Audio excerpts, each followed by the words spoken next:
Berhati-hatilah sahabat-sahabat semua di luaran sana. Banyak orang yang mengatasnamakan agama, kelihatan rajin beribadah, tetapi sesungguhnya terkadang mereka hanya pion-pion dari oknum-oknum tertentu. Ingat,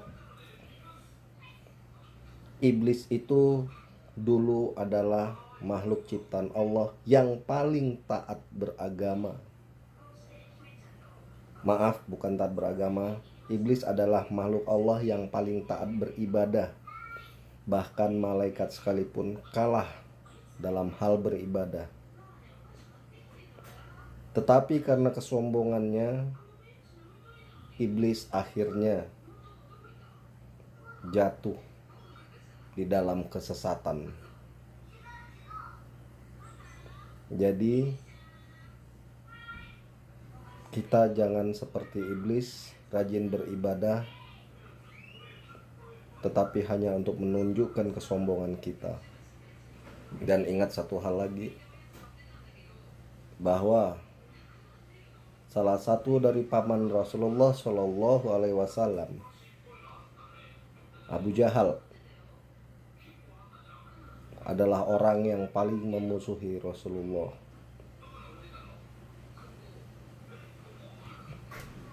Jadi seperti itu.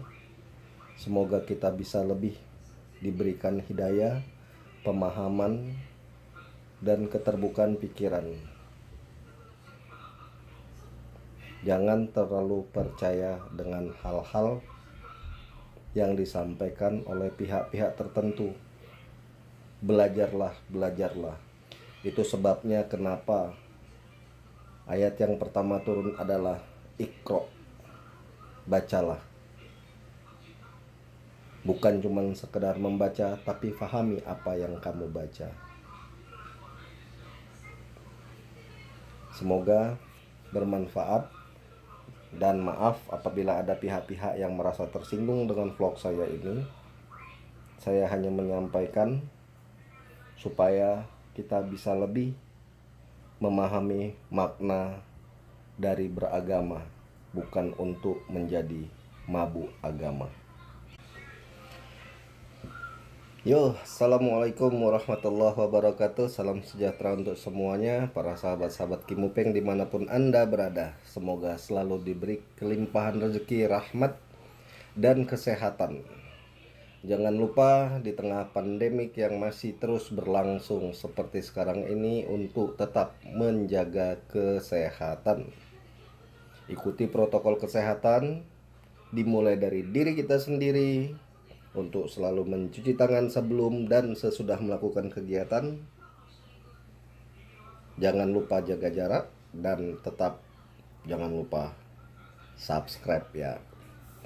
Oke sahabat-sahabat semua, pembahasan kita kali ini seputar tentang prediksi dan kondisi negara kita. Di video sebelumnya, di vlog sebelumnya sudah ada saya jelaskan secara singkat. Silahkan lihat di deskripsinya di bawah ini. Jadi beberapa waktu yang lalu, sekitar semingguan yang lalu, dorongan saya untuk menyampaikan prediksi tambahan dengan kondisi yang ada, baik di Indonesia secara umum maupun di beberapa daerah secara khusus, juga beberapa di negara-negara lain seperti sekarang ini di Jepang misalnya. Sahabat-sahabat Kimupeng, bagi Anda yang memiliki ide, masukan, silahkan tulis di kolom komentar apa saja masukan agar kita membuat konten seperti apa, kita membahas seperti apa. Tolong ditulis di kolom komentarnya ya, sehingga kita bisa menggali informasi-informasi yang ada. Baik sahabat-sahabat semua, kondisi negara kita secara yang pertama politik. belakangan ini dan terus akan berlangsung sampai dengan akhir tahun ini, kondisi politik kita agak sedikit memanas dengan adanya beberapa oknum-oknum yang memunculkan isu-isu atau oknum-oknum yang sengaja menimbulkan kekacauan-kekacauan, ketakutan-ketakutan di tengah masyarakat. Memang untuk memuaskan setiap orang itu tidak akan pernah bisa. Makanya ada oknum-oknum tertentu yang ingin agar negara kita dalam kondisi chaos. Jadi itu saya harapkan sahabat-sahabat semua untuk bisa berpikir jernih dengan logika dan berwawasan luas.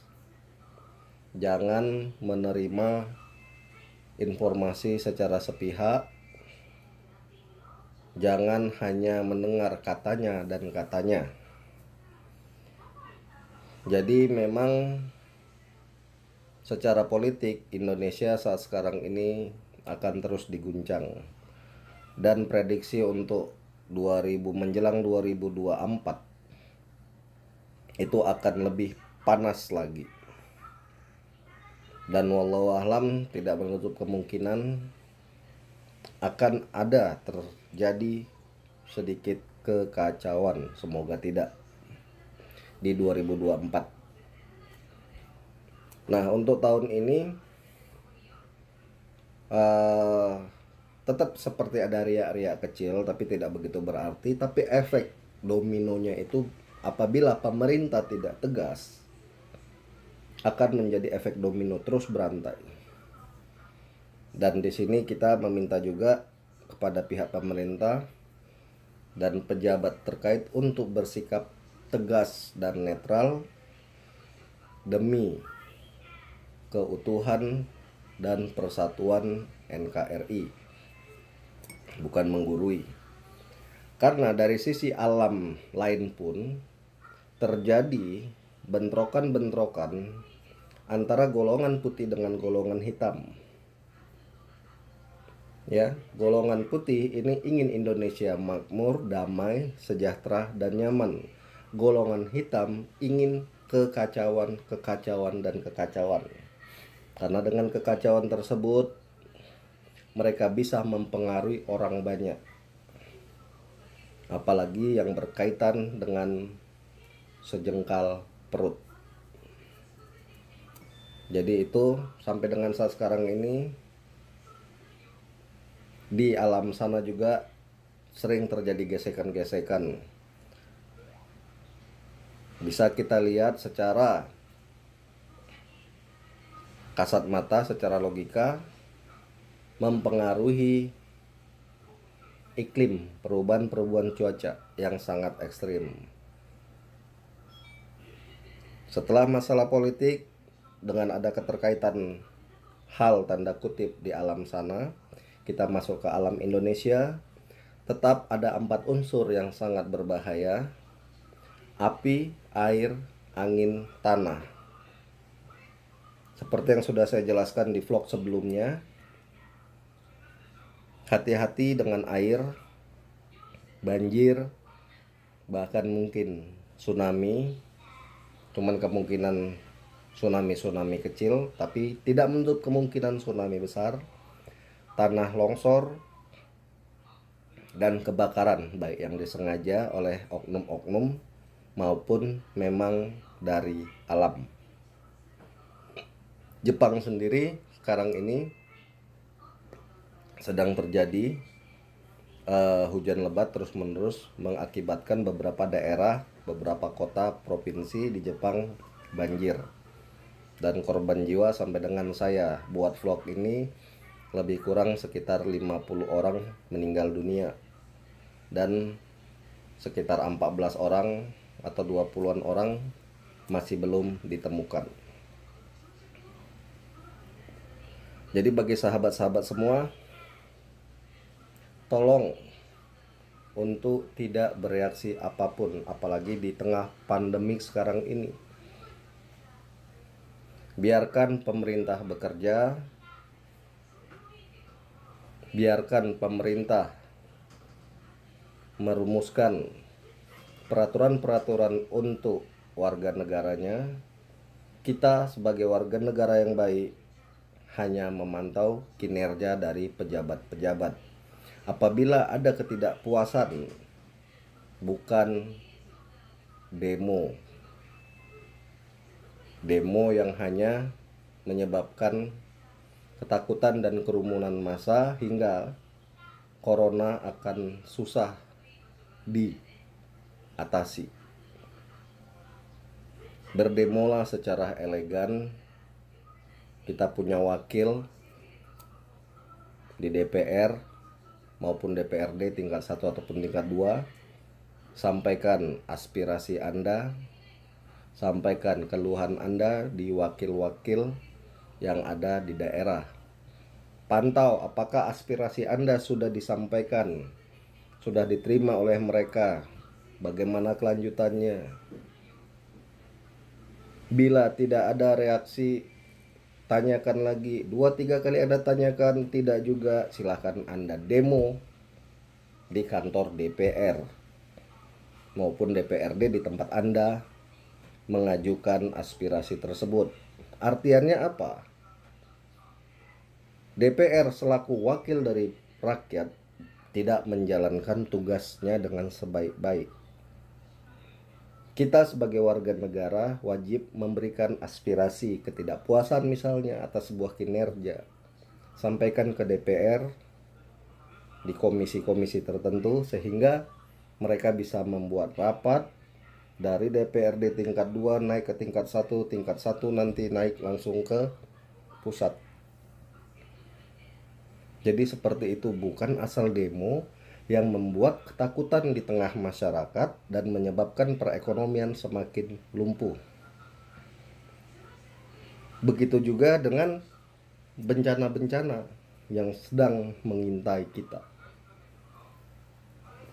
Disadari atau tidak disadari, bencana tersebut berawal dari kita.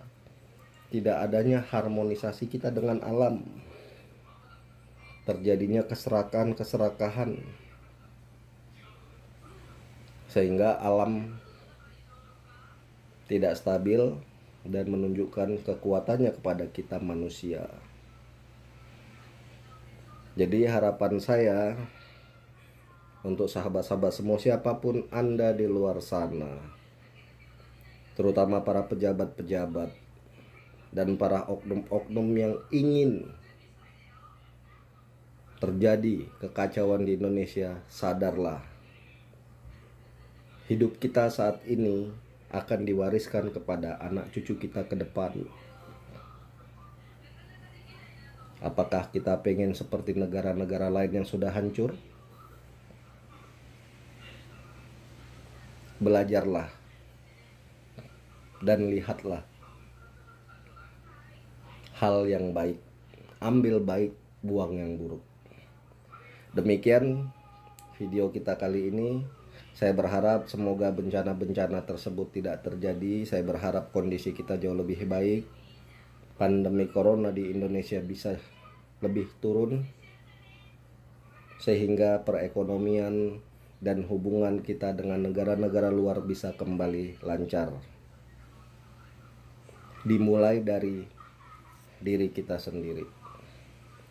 Tetap jaga kesehatan, tetap jaga akal dan pikiran, tetap jaga persatuan, dan jangan lupa tetap subscribe bagi yang belum subscribe.